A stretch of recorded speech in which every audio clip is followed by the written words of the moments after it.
أعوذ بالله من الشيطان الرجيم سنريهم آياتنا في الآفاق وفي أنفسهم حتى يتبين لهم أنه الحق. Kami akan menunjukkan tanda-tanda kebesaran kami di segenap penjuru bumi dan juga pada diri mereka, sehingga mereka yakin bahwa Al-Quran ini adalah benar. Surat Fussilat ayat yang ke-53. Jamaah rahimakumullah, pagi hari ini kita akan belajar tentang hakikatul insan. Sebenarnya kita ini hakikatnya seperti apa? Hakikat adalah ilmu yang tertinggi. Orang-orangnya yang disebut sebagai ulama tahqiq. Jadi ulama yang sampai pada level itu sama hakikat ini ulama tahqiq. Hakikat itu ibaratnya nomor 3 di sini. Syariat nomor 1 di sini. Di tengah-tengah di antaranya itu namanya thariqah. Jadi untuk sampai kepada hakikat kita harus melalui jalan yang namanya thariqah. Maka hari ini kita akan sampaikan hakikat dari manusia. Mak mano menempuhnya kaki kita jengok. Tapi saya ingin berbicara tentang hakikat manusia. Yang pertama, al-insanu makhlukun. Di sini dituliskan insan atau manusia adalah makhluk. Perhatikan kalimatnya, makhluk, ghairu khaliq. Kita adalah makhluk, bukan khaliq. Jadi kita ini adalah diciptakan, bukan menciptakan. Maka di ayat Al-Quran banyak ayat yang menyebutkan dengan kalimat yang sangat jelas, innallaha la yastahi ayyadriba mathalan ma ba'udatan fama fawqaha. Allah tidak segan-segan memberi contoh seekor nyamuk atau yang lebih rendah dari itu. Yang baru-baru ini kita ribut-ribut sedikit masalah human meta pneumovirus, HMPV, yang katanya dihubungkan sama flu burung. Jauh sebenarnya, Cek. Saya sudah terangkan kemarin di TVRI bahwa itu virus ini sudah lama, 50 tahun lalu juga sudah ada. Jadi tidak ada yang namanya manusia itu menciptakan ini, menciptakan itu. Semuanya ini adalah diciptakan oleh Allah. Yang ada manusia ini cuman tanda kutip merekayasa, ngubah-ngubah bentuk. Ngubah-ngubah bentuk. Pecah yang artis-artis itu, nah ibu-ibu pergi ke Korea, hidungnya jadi mancungnya, hidung tuh lado nih, cuman habis itu ditampel pakai plastik, nih, tampel pakai silikon dan sebagainya, kira-kira itu. Jadi yang menciptakan adalah Allah. Baik, hakikat manusia sebagai makhluk itu adalah satu, fa'akim wajhaka lidini hanifa fitratallah, kullu mauludin yuladu 'alal fitrah. Setiap manusia itu dilahirkan dalam keadaan fitrah. Ini fair, ini adil. Di surat 7 ayat 172 Allah adil. Seluruh manusia ini dilahirkan dalam keadaan fitrah bertauhid. Itu maksudnya, fitrah bertauhid. Jadi tidak kate yang pacak ngeles lagi kaget di hari kiamat, ngeles bahwa dia tidak mengenal Allah. Tidak, semuanya sama. Mauludin 'alal fitrah. Semua anaknya orang Yahudi, orang Nasrani, orang Muslim, orang ateis, anak siapa baik lahir dalam keadaan fitrah, dibekali kalimat alastu birabbikum qalu bala syahidna. Sudah menyatakan bahwa tiada Tuhan selain Allah pada saat dia sebelum hadir ke bumi ini dan hadir ke bumi dalam keadaan seperti itu. Fa abawahu. Kemudian tergantung kedua orang tuanya nak nggawa ke mana. Ini sebagai makhluk. Jadi tolong pandang ini, kita tidak usah terlalu sedih nian. Kita nyingok, kita nikmat merasakan sebagai muslim. Nikmat sebagai muslim. Nanti insya Allah wafat pun sebagai muslim, itu juga nikmat. Kita mikir, mak mana wong-wong itu yang bukan muslim? Saharo segala macam. Benar, tapi tidak usah nak pikir mendalam gino. Karena semuanya dulu awalnya sudah dalam keadaan fitrah. Tinggal bagaimana mereka itu sendiri hidupnya. Oke.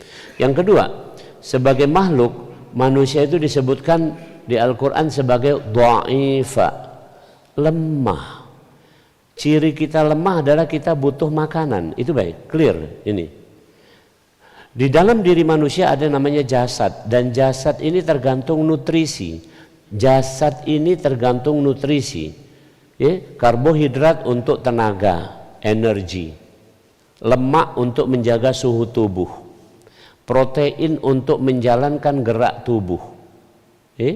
Kemudian mineral dan sebagainya adalah untuk memperlancar sinyal-sinyal di dalam tubuh. Air adalah untuk reaksi di dalam tubuh. Coba, tanpa adanya zat ini kita tidak pacak ngapo-ngapo. Itulah kita lemah. Sehebat-hebat seorang presiden, sehebat-hebat panglima tentara, butuh makan tidak kira-kira? Nah, itu menunjukkan kita ini dhaif. Ini dhaif, ini sebagai hamba. Sebagai hamba. Kemudian yang ketiga, kita sebutkan di Al-Quran innahu kana zaluman jahula di surat 33. Sebagai makhluk kita ini jahil, bodoh. Sayyidina Umar ibn Khattab radhiyallahu an itu menyebutkan, andaikan dak katik 3 iko ini, salasah ini, dak katik 3 iko ini, maka saya lebih memilih mati. Maksudnya tidak usah hidup di dunia ini. Kalau tidak katik di dunia ini 3 iko ini, 3 iko ini. Di dunia kalau tidak katik 3 iko ini, maka ya mati baik, kira-kira begitu. Kemarin saya tulis di Instagram itu. Nomor 1, saya masih hidup karena di dunia ini masih bisa sujud. Jadi alasan masih hidup ini karena masih sujud. Jadi kalau pakai bahasa yang agak kasar, wong yang tidak katik sujud itu sebenarnya hakikatnya tidak hidup. Tidak hidup, ya tidak tahu cuman ngapo itu kira-kira. Ini tolong camkan, ini mendalam nih. Jadi saya hidup ini, saya beralasan masih hidup, masih galak hidup nih karena masih ada sujud. Yang kedua, saya masih hidup ini alasannya karena masih belajar. Ini sekarang kita belajar. Kapanpun kita belajar, mengambil pelajaran. Tadi ayat Al-Quran yang dibaca, misalnya surat Sajadah tadi, yaitu yang di ujung-ujungnya itu ada disebutkan afala tubsirun. Apa mereka tidak nyingok, tidak mengobservasi? Tubsirun itu katakanlah mengamati, mengobservasi secara mendalam.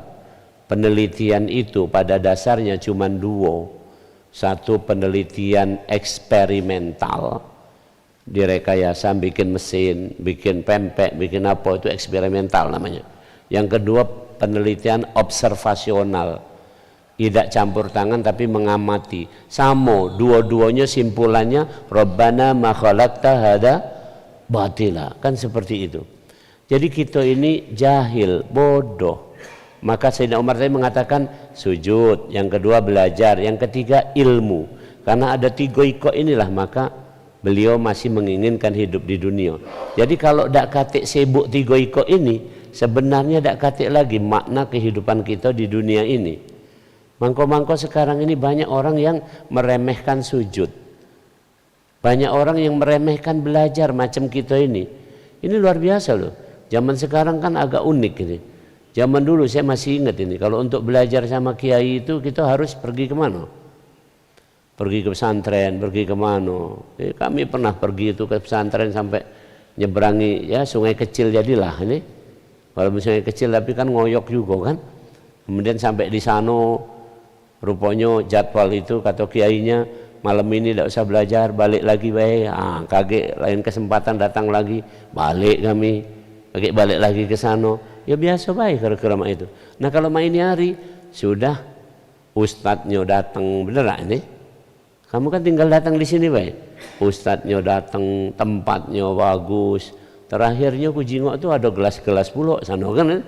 Sudah, Masya Allah. Ini. Jadi kita ini jahil, bodoh. Kemudian di Al-Quran di ayat yang lain, makhluk sebagai makhluk kita ini, al-insan sebagai makhluk adalah wallahu ghaniyun wa antumul fuqara. Kita ini fakir. Fakir itu artinya tidak punya apa-apa.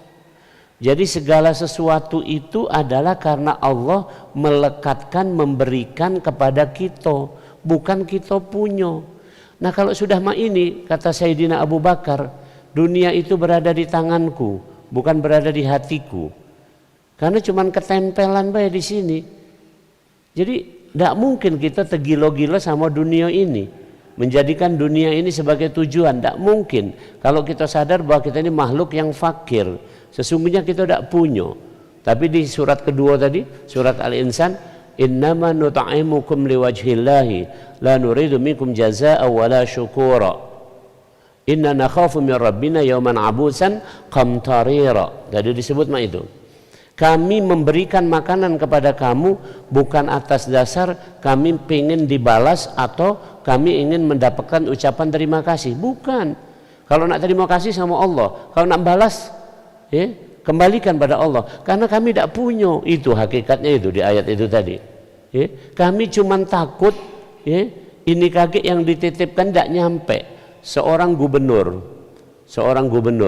di zaman Sayyidina Umar, ini gubernur ini ya, apa ya, kadang-kadang kalau dipanggil tuh tidak datang ya, jadi orang terus bingung apa ini kata Umar nih. Suatu saat dia dipanggil dan harus datang, yaitu dia itu berkuasa di Homs. Homs itu daerah arah Syria, itu negeri itu banyak dihuni oleh orang Nasrani juga. Orang-orang Nasrani situ adalah orang-orang yang kafir zimmi. Kafir zimmi itu artinya orang yang minta perlindungan, tidak memerangi kita. Maka mereka bayar upeti. Jadi upeti-upeti itu dikumpulkan. Nah kemudian Sayyidina Umar minta laporannya kira-kira, ya macam BPKP samping inilah laporan tahunan, mana laporan tahunan kira-kira itu. Maka kemudian gubernur ini datang ngadep Sayyidina Umar. Pertanyaan Sayyidina Umar, duit yang apa namanya tadi, jizyah namanya, duit jizyah tadi mana? Maka kata dia ini, lah habis kalau untuk apa? Sudah diberikan kepada yang berhak, untuk rakyat yang miskin yang apa segala macam. Dia dewek tidak mengambil apapun. Nah terus kemudian ngapo kamu cak kelihatan lusuh cak ma itu? Karena aku ini ya tidak kata apa-apa, termasuk gaji dia itu diunjukkan dia ngambil secukupnya baik. Cukupnya untuk sekedar untuk makan dia. Akhirnya Sayyidina Umar memberi hadiah kepada dia 100 dinar. Banyak 100 dinar atau 100 keping emas. Banyak itu kan. Nah akhirnya dimbeklah ini emas ini tadi, baliklah ke Homs tadi, disedekahkan kalau ini tadi, katik dimbek oleh dia. Ini pemimpin yang kayak gini, ini keren banget ini. Karena dia sadar bahwa dia fakir. Maksudnya sesungguhnya apapun yang diunjuk kepada dia, melekat di dia, itu bukan miliknya tapi milik Allah. Itu sampai ke perinya itu. Maka kita sadari kita sebagai makhluk. Demikian. Itu bab 1. Jadi hakikat manusia adalah makhluk. Yang kedua, hakikat manusia adalah, contoh di Al-Quran disebutkan di salah satu surat, ya, di surat nomor 17 misalnya, ya, atau di surat tadi yang dibaca di surat Sajadah juga, wa nafakhu fihi min ruhi. Kita manusia itu mukarramun. Perhatikan kalimatnya. Kalau tadi makhluk yang diciptakan, yang kedua mukarramun. Mukarramun artinya dimuliakan. Jadi kita tidak mulia dengan sendirinya, tapi kita dimuliakan. Jadi kita menjadi mulia karena dimuliakan oleh Allah. Dimuliakan dengan apa? Dengan 3 hal. Nomor 1, kita dimuliakan dengan ruh. Jadi dengan adanya ruh kita menjadi mulia. Subhanallah. Imam Syafi'i itu membatasi kepada kita, ketika orang sudah bertanya tentang ruh, kita tidak punya ilmunya. Beliau hanya mengatakan bahwa dalil tentang ruh ini yang ada di Al-Quran itu, dan dari Rasulullah SAW pun tidak diceritakan lebih detail dari itu. Jadi kita berhenti baik di situ. Tapi yang pasti kata beliau, ruh inilah nanti yang akan menjadi penanda kita di yaumil qiyamah. Contoh di Al-Quran di surat 48, surat Fat, simahum fi wujuhihim min atharis sujud. Simahum fi wujuhihim min atharis sujud. Tanda orang-orang beriman itu adalah dari bekas sujud. Bekas sujud ini bekas wuduknya. Ini tanda ini lekat di mana? Tanda ini lekat di mana? Dalam bahasan para ulama, tanda ini lekat di ruh. Sehingga nanti ketika orang itu diciptakan ulang, ya tadi dalilnya juga ada di Al-Quran, ya di baik surat yang pertama maupun surat kedua tadi, sholat tadi, itu kita akan dibuat ulang. Sekarang pertanyaan aku, kalau dibuat ulang, itu dibuat ulang baru atau dibuat ulang dari yang lama ini? Ya, kalau dari yang baru berarti tanda sujudnya hilang. Jadi, ya makanya kalimatnya di situ. Ya, ini masih jadi perdebatan. Tapi intinya, seidah-idahnya para ulama banyak berpendapat kita dibuat ulang dari yang lama, dari yang inilah. Jadi dari yang inilah. Jadi kaki kita mungkin standarnya pada waktu di hari kiamat pecahnya wajah aku inilah kira-kira. Walaupun di Al-Quran disebutkan uruban atraba, walaupun dikatakan nanti akan menjadi sebaya muda galo, kira-kira 30 tahunan. Ya jadi kaki kita jingok di sana di kampung akhirat kita insya Allah 30 tahunan. Ini 30 tahunan itu kira-kira masih melek-melek lah. Kalau main ini kan lah terkantuk-kantuk. Nanti kan karena lah sudah 60, ya sudah 50 lebih nak 60, ada yang nak 70 dan sebagainya. Tapi kalau 30 itu mana yang 30 ini? Ada rasanya segar ini. Imam lah umur belum 30 caknya imam ini. Baik, jamaah rahimakumullah. Jadi kita dimuliakan karena ruh. Yang kedua, kita dimuliakan karena di sini disebutkan dalam kitab adalah imtiaz. Karena kita itu diberi keistimewaan oleh Allah Subhanahu wa taala. Salah satu contoh istimewanya di kita adalah kul kullu ya'malu ala syakilati. Di surat nomor 17 ayat 84. Kita dimuliakan karena kita ini diberikan syakilah yang berbeda-beda. Syakilah itu potensi. Jadi ada orang yang potensinya communicator, galak menjadi berkomunikasinya hebat nian. Ada orang yang potensinya analytical, dua ikut ini. Yang analytical ini bagusnya jadi kepala intel. Nah, yang communicator bagusnya jadi humas. Kalau yang analytical jadi apa?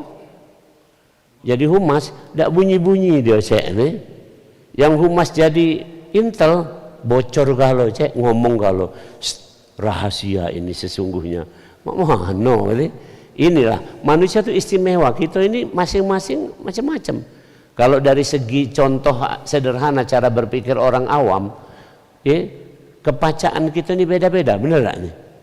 Ada yang pacaknya ini itu segala macam. Saya kasih contoh di kedokteran saja.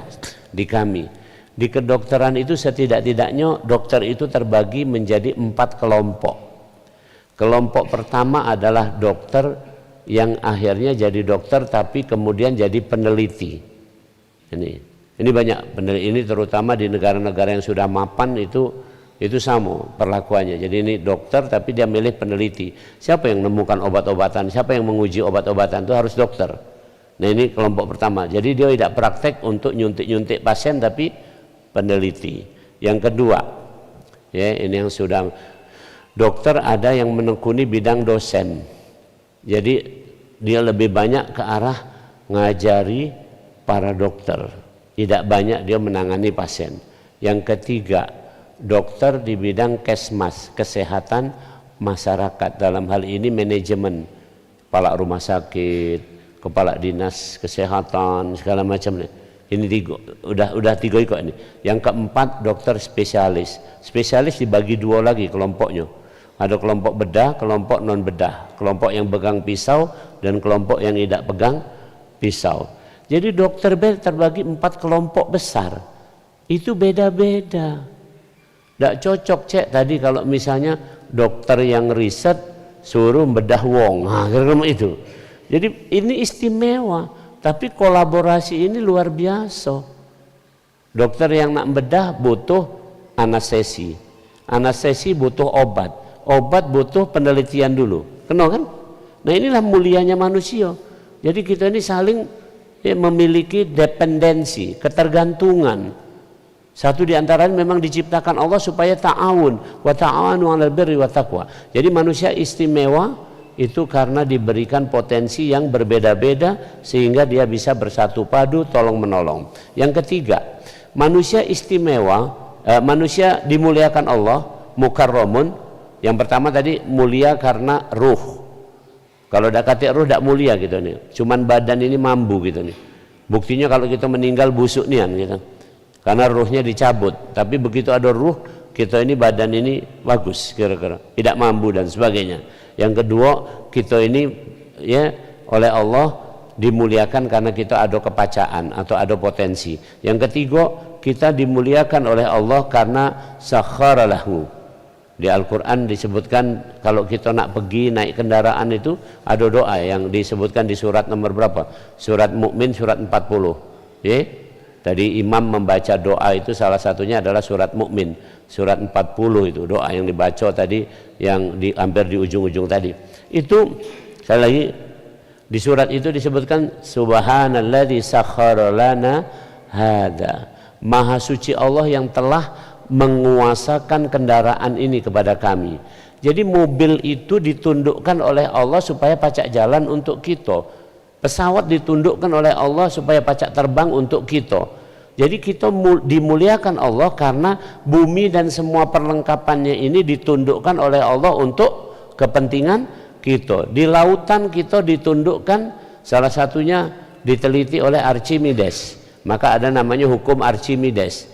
Sebesar apa benda itu ngambang, sebesar itu pula banyu akan menampungnya. Maka tergantung kedalaman air. Jadi kalau pelabuhan itu cetek ya berarti dia hanya bisa menampung kapal yang ringan. Tapi kalau pelabuhan itu dalam, kapal berapa banyak pacak ditampung. Saya luar biasa ini. Saya pernah pergi ke daerah Sabang di Aceh sana. Itu saya berdiri di pelabuhan lama namanya Pelabuhan Sabang. Pelabuhan Sabang itu dalam nian cek. Jadi kita ini di pinggir pantainya itu banyak. Maksudnya ini tempat pelabuhannya di dalam nian ini. Nah saya kemudian tahu sejarahnya, membaca sejarah zaman-zaman dulu, zaman Samudra Pasai tahun seberapa, 1200, 1300 itu, disitulah ramai lalu lalang kapal-kapal, termasuk Ibnu Batutah atau segala macam itu, para sejarah itu mampir di situ, dulu ngumpul di situ, kapal-kapal besar segala macam itu, Katik nama Singapura, Katik apa segala macam belum ada, baru belakangan inilah. Tapi itu pelabuhannya dalam banget. Ya, orang dari zaman dulu aja sudah tahu. Pelabuhan kalau makin dalam berarti makin banyak kapal-kapal besar pacak singgah di situ. Keren ya. Jamaah rahimakumullah. Jadi manusia mukarramun. Itu bab kedua. Bab ketiga, hakikat manusia adalah mukallafun.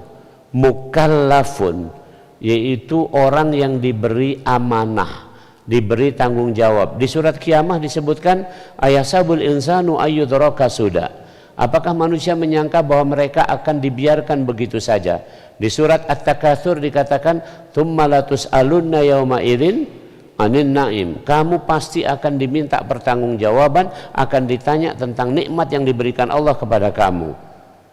Kalau kemarin yang terkenal dibacakan oleh almarhum Kiai Zainuddin MZ dalam ceramah-ceramahnya itu kan apa namanya, termasuk juga dinyanyikan oleh kelompok nasyid Raihan itu 5 perkara sebelum 5 perkara. Masih ingat nih 5 perkara sebelum 5 perkara. Apa? Yang pertama apa? Misalnya yang pertama adalah sehat sebelum sakit. Jadi mumpung masih sehat, rajin-rajinlah. Kalaulah sakit punya keterbatasan, sholat punya keterbatasan kalau wong sakit. Padahal sholat masih harus sholat, bener tak? Wong sakit masih harus sholat tak? Masih, tapi penuh keterbatasan. Maka ingat-ingat kalau lagi sehat, semangat-semangatlah, kan kira-kira itu. Kemudian di situ ada disebutkan ya, kaya sebelum miskin. Jadi selama kita ini masih pacak, nak PPN naik dari 11 menjadi 12%, nak harga cabai naik, nak harga apa lagi? Ibu-ibu lah yang lebih tahu itu. Segala macam. Ya udah apa-apa selama masih pacak ada, ternyata kenyataan masih pacak makan baik, kan kira-kira itu. Nah, maka itu ingat-ingat ketika ada maka kita bersyukur. Kemudian ingat muda sebelum tua. Muda sebelum tua. Ini yang muda-muda kan lain jadi gerakannya. Naik tanggo ini kalau masih muda pacak berlari. Kalau tua agak ngedek-ngedek, berlari dikit, pacak nyampak. Habis itu sampai di sini walaupun ini cuman berapa, pasti ada menges dulu. Itu sudah normal, memanglah tua.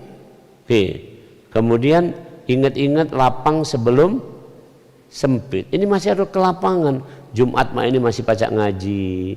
Kapan masih ada waktu? Subhanallah. Ya, sempit itu ketika kita memang sudah tidak diberi waktu oleh Allah, yaitu sudah wafat. Kemudian hidup sebelum mati. Nah itu kira-kira. Jamaah rahimakumullah. Jadi sekali lagi kita ini adalah mukallafun. Seseorang yang akan diminta pertanggungjawaban. Pertanggungjawaban sebagai apa? Pertanggungjawaban sebagai hamba dan pertanggungjawaban sebagai manusia yang hidup bermasyarakat di bumi ini. Itu tanggung jawab kita. Jadi kita nanti diminta tanggung jawab tentang diri kita sebagai hamba Allah. Yang kedua, diri kita sebagai bagian dari masyarakat. Makanya kesalahan-kesalahan kita kepada masyarakat, kepada orang lain segala macam itu bagusnya kita memang selama masih hidup inilah ada fase, ada waktu di mana kita saling memaafkan. Penting itu. Jadi contoh nih, Rasul bersabda, salaman itu menggugurkan dosa. Sama itu. Jadi seneng-seneng baik. Jangan ini nak dewek-dewek sudah di masjid juga tidak saling kenal. Cek. Karena pendapatnya itu nak dewek-dewek segala macam, sudahlah biasa baik. Bahkan dalam sholat ini kan, dalam sholat ini kita makmum itu mutlak ikut imam. Jadi mugolah kita tidak kunut kalau sholat dewek, tapi begitu imam itu kunut kita mesti kunut. Itu sebagai wujud kita ini pertanggungjawaban sosial. Itu ditanya nian cek. Ya, tidak cocok kalau kamu misalnya alirannya tidak kunut, imamnya kunut, kamu tetap baik ini diam baik, tidak cocok. Kamu bermakmum sama siapa kira-kira? Karena ada yang orang yang membuat dalil itu agak kacau gitu. Kamu boleh berimam sama orang yang kunut, tapi jangan ikuti kunutnya karena kunut itu bid'ah gitu. Sementara kalau yang sholatnya itu tidak bid'ah, manulah kira-kira? Tidak totalitas dalam beribadah sebagai sosial. Sebagai sosial ya sami'na wa ata'na. Waktu kita di awal kita diingatkan oleh imam, istawu i'tadilu sawu sufufakum, sudah diingatkan lurus rapatkan segala macam. Kita jawab apa? Sami'na wa ata'na. Iya, kami dengar, kami gawikan. Apa kamu ngomong? Lurus rapatkan. Kendak-kendak kami nak ngapa kamu? Tidak itu kan kira-kira itu. Nah inilah tanggung jawab sosial. Itu manusia sebagai mukallafun. Kemudian manusia itu hakikatnya adalah mukhayyarun. Mukhayyarun adalah manusia itu diberi pilihan. Tadi di surat Insan sangat jelas. Inna hadainahu sabila imma syakira wa imma kafura. Silakan pilih. Ini jalannya, silakan pilih. Maka manusia ada yang memilih menjadi orang mukmin, ada yang memilih menjadi orang kafir. Itulah pilihan. Ini namanya mukhayyarun. Jadi kita ini kaget diadili berdasarkan pilihan kita. Diadili berdasarkan pilihan kita. Jadi apapun termasuk dalam kehidupan ini berdemokrasi, kalau kita sudah milih, itulah pilihan kita dan itulah konsekuensinya. Kira-kira itu. Kita dalam kehidupan rumah tangga, itulah istri kita. Itu sudah kita pilih, kira-kira itu. Memang atas petunjuk Allah. Jadi semua adalah sudah pilihan-pilihan kita. Tinggal kita menjalani saja. Ini namanya mukhayyarun. Dan terakhir yang namanya manusia, hakikat manusia adalah mujziyun. Mujziyun dari kata-kata jaza yang artinya akan diberikan balasan. Jadi ini agak unik ini. Walaupun manusia tadi hakikatnya fakir, tidak punya apa-apa, tapi anehnya ketika beribadah tetap akan diberi balasan oleh Allah. Ini kalau pakai bahasa orang sufi, bahasa orang para ahli hakikat, itu mereka tidak lagi peduli tentang ini. Tidak peduli tentang, karena hakikatnya tadi apa? Ulangi. Hakikatnya kita fakir, tapi ngapo kita berharap mendapatkan sesuatu? Kan aneh. Kalau fakir itu bahasa Palembangnya seloncongan jadilah. Kita tadinya tidak punya apa-apa, balik lagi tidak punya apa-apa, sama kan? Ini tidak punya apa-apa tapi ujungnya minta surga. Nah, mak mana itu gara-gara mak itu? Maka sekali lagi simpulannya inilah, dalam doa disebutkan, diajari Rasulullah SAW dengan sangat jelas, Allahumma inna nas'aluka ridhoka, baru kemudian wal jannah, wa na'udzubika min sakhatika wan nar. Jadi hakikatnya sekarang ini contoh, redho Allah, sakhatik Allah, ya, sakhatik itu apa? Murkanya. Redho Allah dan murkanya Allah sudah ada belum sekarang ini? Sudah ada. Kalau kita mohon maaf berpendapat nunggu-nunggu kagek lamo surga itu seperti yang digambarkan tadi, yusamma zanjabila, ya tadi ada digambarkan di surat yang kedua tadi, surga itu ada banyu minumnya yang terdiri dari zanjabila, ginger itu apa ya? Jahe. Jadi semacam jahe itulah, jadi bandrek lah ini. Jadi kaget minumnya kita ini bandrek ini, itu digambarkan. Kemudian pakaiannya itu tadi disebutkan dari sutra tadi kan, yang dibaca di rakaat kedua tadi, pakaiannya segala macam itu. Kamu mikirkan itu, tidak memikirkan keridhaan Allah. Keridhaan Allah itu ada sekarang inilah, saat inilah yang kita kejar. Itulah kira-kira. Maka hakikatnya manusia, simpulannya hari ini kita sudah belajar tentang hakikat manusia ada 5. 1 makhluk, 2 mukarramun dimuliakan, ketiga adalah mukallafun punya tanggung jawab, keempat mukhayyarun boleh memilih, kelima mujziyun akan diberi balasan oleh Allah. Dari 5 iko ini mari kita simpulkan hidup kita jalani ingat-ingat 5 rambu ini tadi. Itu maksudnya, ingat-ingat 5 rambu ini. Kalau ingat 5 rambu ini, insya Allah hakikatnya kita adalah manusia yang berjalan dengan lurus.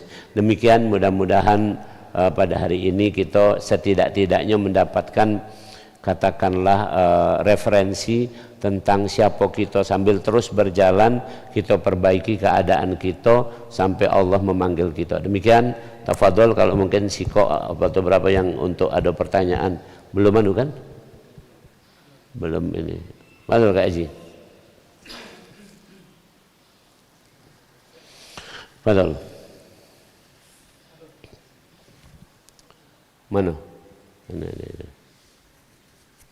Pakai mic biar kedengeran yang lain.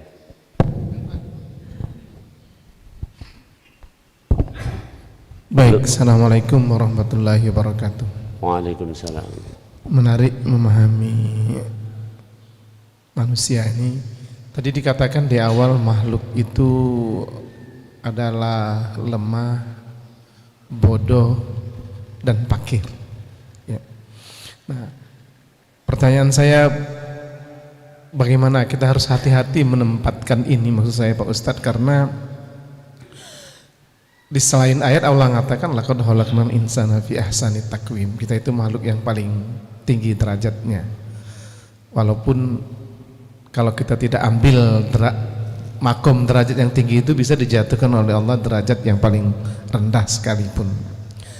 Nah, pertanyaan saya artinya, di mana kita meletakkan manusia itu makhluk yang lemah? Kan kita bisa jadi kuat karena dengan ilmu, pengetahuan, dengan teknologi ya. Lalu kita bodoh, kita bisa jadi cerdas karena belajar, karena kita menuntut ilmu dan lain sebagainya.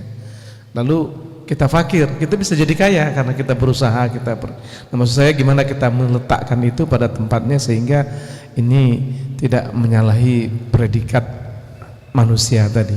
Sebagai manusia dimuliakan, punya tanggung jawab, punya pilihan, dan akan dibalas segala apa yang dikerjakan. Makasih Pak Ustadz. Assalamualaikum warahmatullahi wabarakatuh. Waalaikumsalam.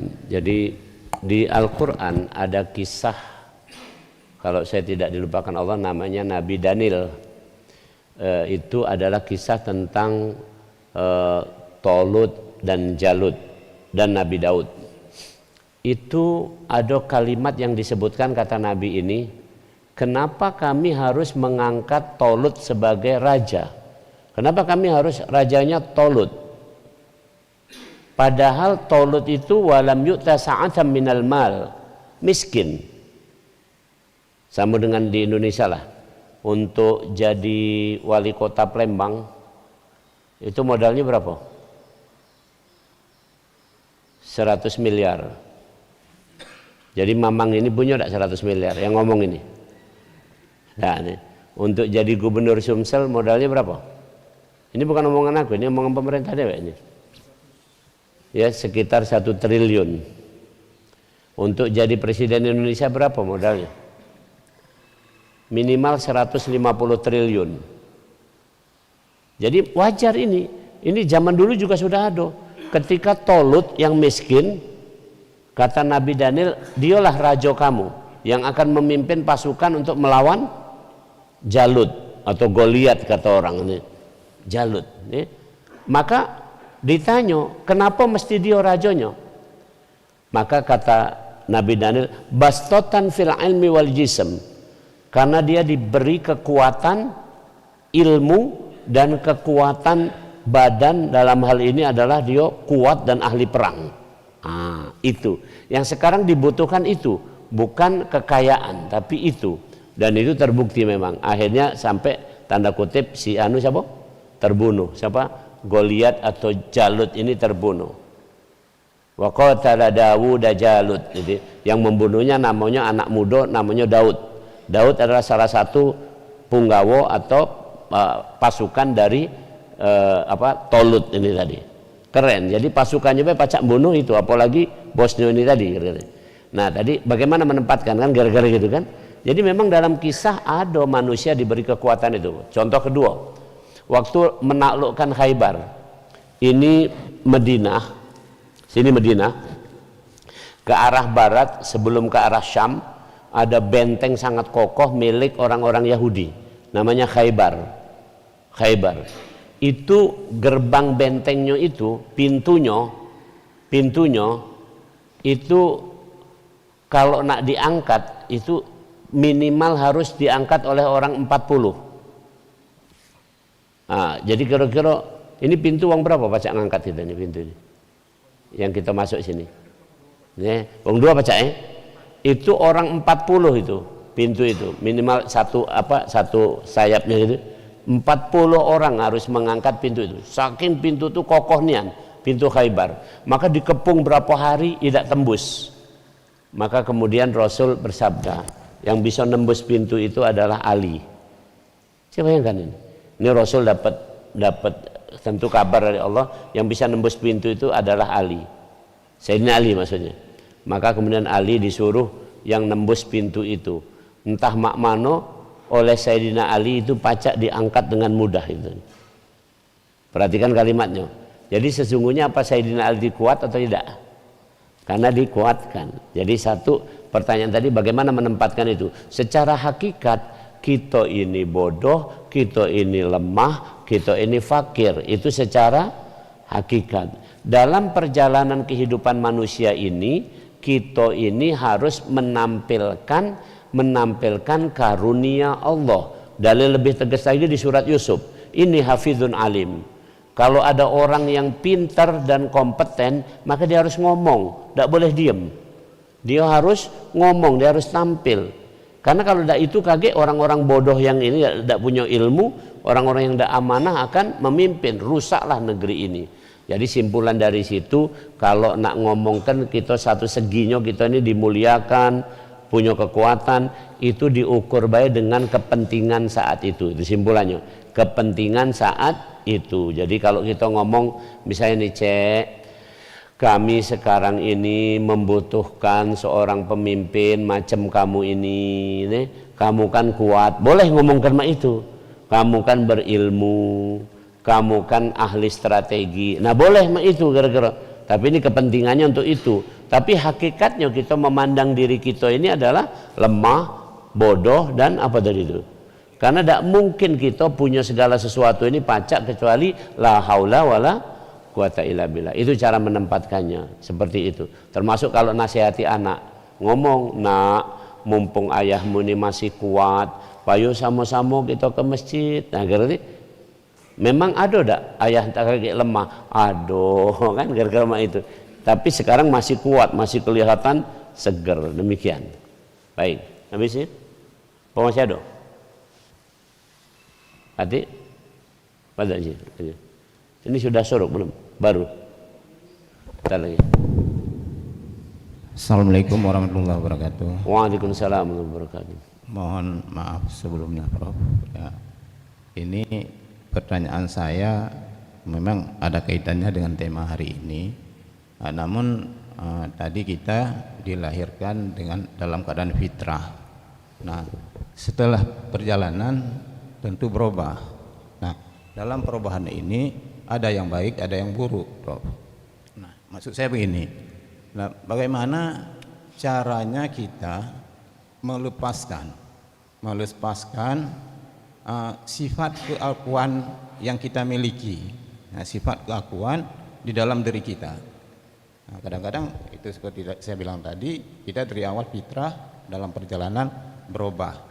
Nah, kadang kita memiliki sifat keakuan. Nah, bagaimana kita untuk melepaskan sifat keakuan ini kembali ke sifat fitrah tadi, Prof? Terima kasih. Assalamualaikum warahmatullahi wabarakatuh. Assalamualaikum. Tadi sudah saya sampaikan di awal pengajian, masih ingat tak? Ada hakikat di sini, ada syariat di sini, di tengahnya ada apa tadi? Thariqah. Ini pertanyaannya, bagaimana kita melepaskan hakikat keakuan kita, egoisme kita, ananiyah kita, narsisme kita. Itu bahasanya lengkap suruh sebut. Bahasa Arabnya ananiyah, bahasa orang Inggris egois, bahasa orang Yunani narsis, bahasa kita apa lagi? Pokoknya anak kita dewek lah. Bahasa agamanya hawa nafsu.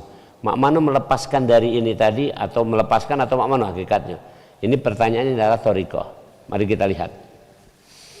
Ada doa diajarkan oleh Rasulullah SAW, dan ini pelajaran dari Allah. Rasul kan langsung ditarbiyah, dididik oleh Allah. Kita hafal kalau pelan-pelan. Ini jawabannya di sini. Yaitu Sayyidul Istighfar. Masih hafal kalau Sayyidul Istighfar? Kita baca. Allahumma anta rabbi la ilaha illa anta khalaqtani wa ana abduka. Ya, perhatikan kalimatnya. Ya Allah, Engkau Tuhanku, tidak ada Tuhan selain Engkau. Engkau menciptakan aku. Dari sini mulai nih. Jadi kita ini diciptakan atau ada dewek? Oke, diciptakan, baru lanjut. Setelah diciptakan kita menyandang gelar wa ana abduka.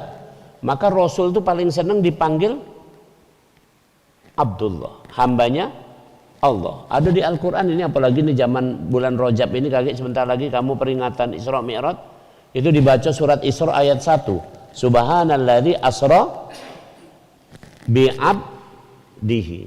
Rasul itu senangnya dipanggil abduhu wa rasuluh. Jadi ulangi. Allahumma anta rabbi, ya Allah engkau Tuhanku, la ilaha illa anta, tidak ada Tuhan di dunia, di semesta ini kecuali engkau. Khalaqtani, engkau membuat aku ini ada karena engkau. Ini jawabannya di sini. Wa ana abduka, maka kemudian engkau menyematkan pada diriku gelar namanya hambamu. Kemudian baru lanjut ini tadi, pertanyaan tadi, bagaimana untuk egoisme tadi? Wa ana ada ahdika wa wa'dika mas tata'tu. Kita sudah bertanda tangan. Wa ana ada ahdika wa wa'dika.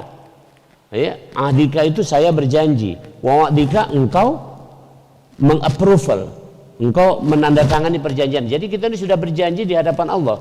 Tadi itu fitrah tadi salah satu sudah berjanjian. Alastu bi rabbikum qalu bala syahidna. Sign di bawah meterai. Kami sudah berjanji bahwa kami akan baik-baik saja. Berjanji akan bagus. A'udzubika min syarri ma sana'tu. Karena itu ya Allah, ya sudahlah. Aku banyak berbuat salah, aku berlindung dari kesalahan-kesalahanku. Abu ulaka bi nikmatika alayya wa abu bi dzambi. Apapun kejahatan yang kulakukan ini karena fasilitas juga dari engkau. Benar enggak ini? Ini clear ini. Ini doa yang diajarkan Allah. Contoh, orang korupsi itu karena diberi fasilitas apa oleh Allah? Yang korupsi itu masih hidup atau tidak? Berarti orang korupsi itu kan masih hidup. Karena masih hidup maka dia baca Terus yang korupsi itu biasanya sehat atau sakit-sakitan? Mau sakit-sakitan terus korupsi kan? Tidak. Karena dia sehat, punya akses, punya siapa yang ngenjuk itu kalau? Allah, itu kan gara-garanya. Allah kalau ngenjuk itu, ngenjuk kesempatan, ngenjuk ini, ngenjuk apa itu Allah kalau ini senianan ini. Tapi nanti ingat-ingat, nanti ada pelajaran berharga kalau mak itu salahkan Allah, tidak mak itu. Abu ulaka bi nikmatika alayya abu bidzambi faghfirli fa innahu la yaghfiru dzunuba illa anta. Maka maklumi ya Allah, maafkan aku. Kira-kira. Ini diajari oleh Allah dan Rasulnya doa ini. Inilah hakikat jawaban dari tadi. Mak mano cara kita untuk tidak lagi apa egois tadi, yaitu dalam rangka thariqah ini dilatih untuk sampai ke sana. Dilatih untuk ke sana. Jadi kira-kira mak ini simpulannya. Ini penutupnya coba. Kamu kalau sholat duha itu nak ngapo? Biasanya sholat duha itu apa? Rizki. Nah, itu baiklah ini. Jadi orang kalau sholat duha itu pasti doanya Allahumma in kana rizki fis sama fa anzilhu wa in kana fil ardi fa akhrijhu wa in kana haraman fa tahhirhu wa in kana ba'idan fa qaribhu wa in kana qalilan fa katsirhu. Ya Allah, kalau rezeki ada di mana? Di langit turunkan, kalau ada di bumi apa namanya metukan, kalau haram bersihkan, kalau jauh dekatkan, kalau dikit banyakkan. Woi, ketabasan saya ini. Dan itu karena kamu sholat duha. Perhatikan pelan-pelan ini. Itu egois tak itu? Egois. Bagaimana menghilangkan egois? Ini dalam satu pengertian tentang kalimat tauhid. Kalimat tauhid itu bermakna istaqa. Istaqa artinya saya tidak rindu kecuali kepada Allah. Jadi kita ini sholat duha karena rindu kepada Allah, bukan karena nak apa tadi itu? Rezeki tadi, cuan tadi. Jadi kamu mestinya doanya mak ini cara thariqahnya.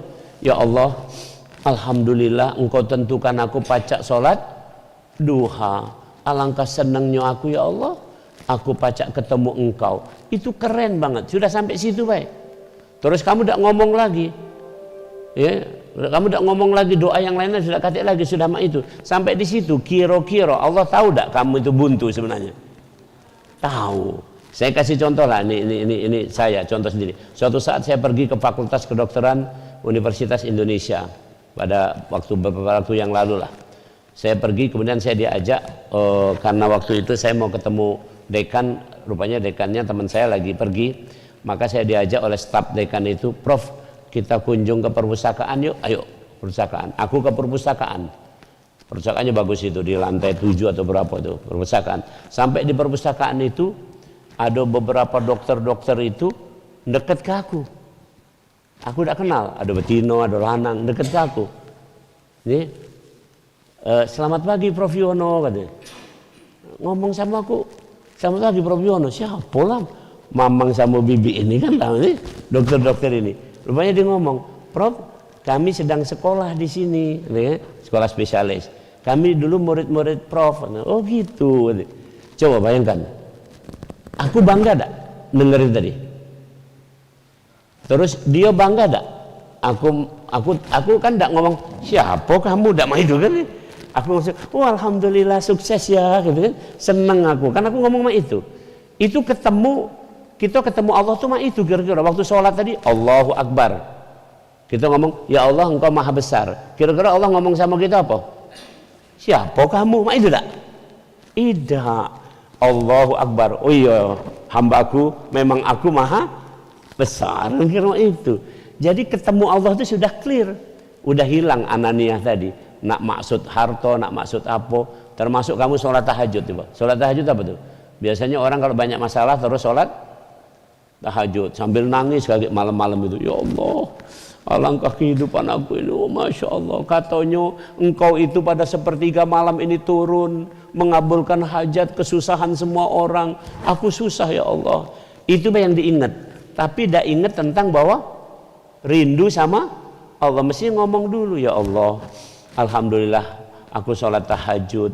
Berarti engkau berkehendak ketemu sama aku. Senang aku ya Allah. Alhamdulillah ya Allah, aku pacak sujud, pacak ma ini. Nah kalau nak ditambahi boleh tak? Boleh, tambahi dikit. Ya Allah, untuk pacak tahajud ini aku harus punya kekuatan. harus makan, tapi kenyataannya aku dibuntu ya Allah. Ini maka ya Allah lancarkanlah rezekiku. Dari cocok baru ngomong itu. Tapi jangan dari awal tadi sudah, ya Allah aku buntu nak makan, tapi tidak ingat sama Allah. Tapi ingat Allah dulu, terima kasih sama Allah segala macam, baru ngomong itu tadi. Ngomongnya yang paling bagus itu tadi.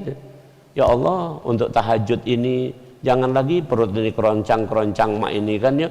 Tidak pula lemak ya Allah mikirkannya, maka tolonglah aku ya Allah, paling tidak ada makanan, engkau maha pemberi makanan, sudah selesai. Nah, keno itu, yo hambaku, itu pendek bacaannya yang itu kan. Tapi kalau yang itu, jadi mudah ya kalau kayak gitu, tapi ini harus dilatih. Kita semua melatih. Baik, bismillahirrahmanirrahim. Alhamdulillahirabbil alamin. Allahumma shalli ala sayyidina Muhammad wa ala ali sayyidina Muhammad. Rabbana la tuzigh qulubana ba'da idh hadaitana wa hab lana min ladunka rahmah innaka antal wahhab. Wahai Allah, jangan kau belokkan hati kami setelah mantap dalam petunjuk agamamu. Wahai Allah, karuniakanlah rahmat hanya dari sisimu. Sesungguhnya engkau pemberi rahmat tanpa batas. Walhamdulillahirabbil alamin. Assalamualaikum warahmatullahi wabarakatuh.